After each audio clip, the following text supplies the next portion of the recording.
Good morning! Shout out tayo sa mga tanim, halaman na napakaganda at napakalusog. Tingnan nyo naman ang kasipagan ng Pinoy. Ayan. Extension ng trellis. Ayan. Pagawa sa good palihog, bebe. Ayan. Dito. Si Agustin ang ingay, yung special child ba? Pasensya na kayo at wala naman yung ano. Ayan. Ampalaya. Napakagandang ampalaya. Ang galing ng very unique idea paggawa ng trellis. Merong extension. Ayan no. Extensionan. At hindi lang yung tanim niya. Yung pinaka-center ng tanim niya, ito talaga oh. Ready to order. Wow!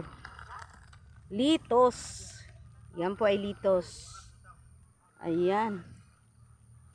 Made to order na to. Tag 35 ra ang cup. Save 5 pesos kasi ang sa market is 40 pesos ang cup. Ito sa po ay tanim ng aming maestro. Mahilig siya ma-experiment. Nagluyong pa siya dito ng kamatis oh. Sari yung kanyang tanim. May net. Nilagyan yung net pero hindi kumpleto. Pero tingnan niyo naman. Nagawa niya. Ang ganda ng kanyang litos.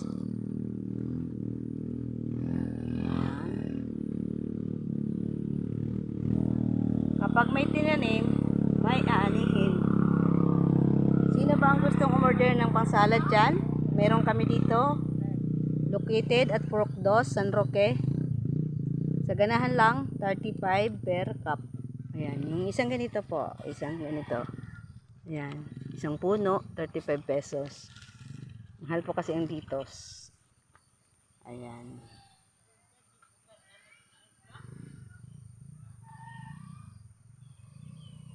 At hindi lang po yon.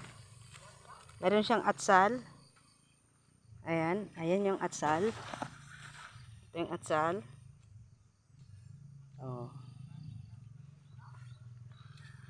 Ayan. Atsal. Ito po yung second cropping. Hindi to yung binag na pack per pack na nabibili. Dahil silbi man po. Makakabunga din naman. At ito. Yan po ay trellis ng pipino. Pipino po ang itinanim dyan. Trellis. Ito lagyan ng trellis. Tingnan nyo. Ito. Ayan. Very unique idea po ang ginawa niya sa trellis. Ibang style. Kagaya din nito sa ampalaya. Ayan. Dati ang nakatanim dyan pipino. Dito. Talungan to dati. Ang laki na benta nila sa talong. Mula April hanggang August na pakinabangan yung pagbubunga. 3 buwan din nagbubunga ang talong. Although matagal siya patubuin sa pagmaliit pa, pero pag malaki na, ang bilis na. Ayan.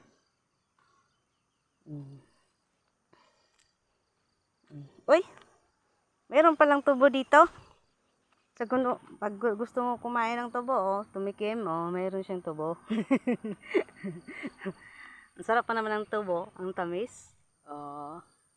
Matamis itong klaseng tubo to. Ibang klaseng tubo ito.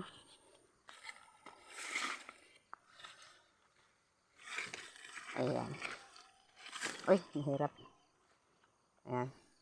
Yung bingala natin no, umbi kamuting kahoy ko Musunod na araw, pag mahiligan ko magluto ng bibingka o suman, hukayin ko yan. Ako pa nagtanim yan dyan. Nung mga panahon wala pang garden dito. Hinayan kasi ako ng space, kaya ayun, ito na lang yung naiwan kasi nasira yung iba. Ayan. Ayan. Nilaman na to, Ayan. Ako ang nagtanim yan. Tingnan nyo naman aking garden, Harap lang to ng aking garden. Nandiyan ang garden, nandiyan ang bahay nila. Sa likod bahay namin. Ay, sorry, natakot ako sa wate. And that's for today's video. Thank you for watching.